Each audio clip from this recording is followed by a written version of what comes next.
ब्लाच कत्ल केस पर समाअत हुई है और गोगी भट्ट जो है वो लाहौर की एडिशनल सेशन जज की अदालत में पेश हुए हैं। ख्वाजा अकील और गोगी भट्ट को जो है रिकॉर्ड याफ्ता भी जो है वो शो किया गया है।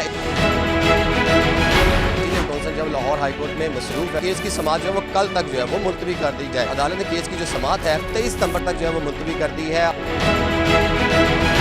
अस्सलाम वालेकुम, पब्लिक डिजिटल के साथ मैं हूं सलमान अवान और आज लाहौर की सेशन कोर्ट में जो है अमीर ब्लाच कत्ल केस की पर समाअत हुई है और ख्वाजा अकील उर्फ गोगी भट्ट जो है वो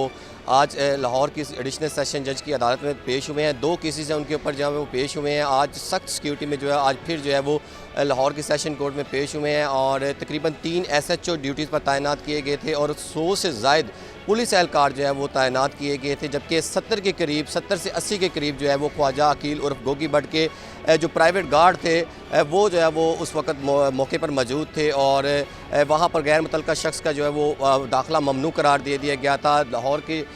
जजेस गेट से वो एंटर हुए हैं और अदालत में एडिशनल सेशन जज नजफ़ हैदर ने केस पर समाअत की है। जैसे केस पर समाअत का आगाज़ हुआ, गोगी भट्ट जो है वो अदालत के रूबरू पेश हुए और मुद्दई वकील भी जो है वो अदालत में पेश हुए। ख्वाजा अकील और गोगी भट्ट के वकील की जानिब से जो है वो एतराज़ अदालत में उठाया गया कि शामिल तफ्तीश हुए हैं जब गोगी भट्ट, तो उनको जो है एक बार जो है वो शामिल तफ्तीश हुए हैं और पुलिस की जानिब से जो है उनको कसूरवार जो है वो ठहरा दिया गया है, जबकि हमें मौका नहीं दिया गया। जबकि ये भी बात की गई कि ख्वाजा अकील और गोगी भट्ट को जो है उसमें रिकॉर्ड याफ्ता भी जो है वो शो किया गया है। इस रिकॉर्ड में तफ्तीशी अफसर की जानिब से जो है वो रिकॉर्ड भी अदालत में पेश किया गया था। उसी दौरान जब दलाइल आज क्योंकि अदालत ने दलाइल तलब कर रखे थे तो मुद्दई के वकील जो अदालत में पेश हुए, जूनियर वकील अदालत में पेश हुए, उन्होंने इस्तदा की कि केस की समाअत जो है वो मुलतवी कर दी जाए। जूनियर कौंसल की जानिब से बताया गया था कि सीनियर कौंसल जब लाहौर हाई कोर्ट में मसरूफ़ है जिसकी वजह से वो आज अदालत में पेश नहीं हुए, तो केस की समाअत जो है वो कल तक जो है वो मुलतवी कर दी जाए,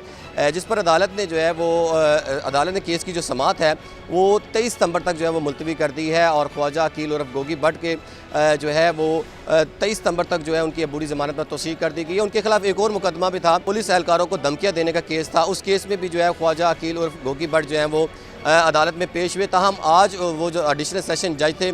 वो आज छुट्टी पर थे, लिहाजा ख्वाजा अकील और गोगी भट्ट जो हैं वो उनकी अदालत में पेश हुए हैं, हाज़िरी लगाई है और चले गए हैं, रवाना हो गए हैं। आपको मैं बताऊं कि एडिशनल सेशन जज नजफ़ हैदर जो है वो केस पर समाअत कर रहे हैं। तफ्तीशी अफसर की जानिब से जो है वो रिकॉर्ड जब अदालत में जमा करवाया गया तो वही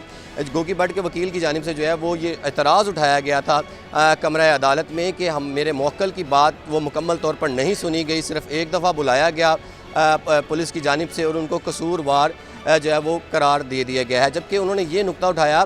कि रिकॉर्ड में यानी कि दौरान इन्वेस्टिगेशन जो आज अदालत में रिपोर्ट तफ्तीश मुकम्मल करने के बाद जमा करवाई गई है, गोगी भट्ट के वकील की जानिब से कहा गया कि मेरे मौक्कल को जो है वो रिकॉर्ड याफ्ता जो है वो शो किया गया है। इस बात पर भी जो है वो एतराज़ उठाया गया है। तो अब आइंदा समाअत पर जो 23 सितंबर है उस पर जो है वो गोगी भट्ट जो है वो अदालत में पेश होंगे और दलाइल जो हैं दोनों वकला को पाबंद कर दिया गया है 23 सितंबर के लिए कि आप दोनों वकला जो है वो अदालत पर मौजूद होंगे और दलाइल देंगे। चूँकि आज भी जो है वो दलाइल के लिए तलब कर रखा था, मुद्दई हैं उनके वकील जो सीनियर कौंसल है वो हाई कोर्ट में मसरूफ़ थे, इस वजह से इस केस पर समाअत ना हो सकी मुकम्मल तौर पर। तो अब 23 सितंबर को जो है वो इस केस पर समाअत होगी। दूसरी जानिब जो है पंजाब पुलिस की जानिब से जो है वो ख्वाजा अकील और गोगी भट्ट को जो है वो गुनहगार जो है वो लिख दिया गया है, लेकिन गुनहगार लिखने का मकसद सिर्फ ये नहीं है कि बेल खारिज हो जाएगी, इसके ऊपर बाकायदा तौर पर अदालत को जो है वो कायल किया जाएगा, दोनों वकला की जानिब से जो है वो दलाइल दिए जाएंगे, उसके बाद जो है वो फैसला किया जाएगा। तो दूसरे मुकदमे में जो है वो बगैर कार्रवाई जो है वो समाअत मुलतवी कर दी गई है। अब केस की जो समाअत है वो 23 सितंबर पर होगी। जी।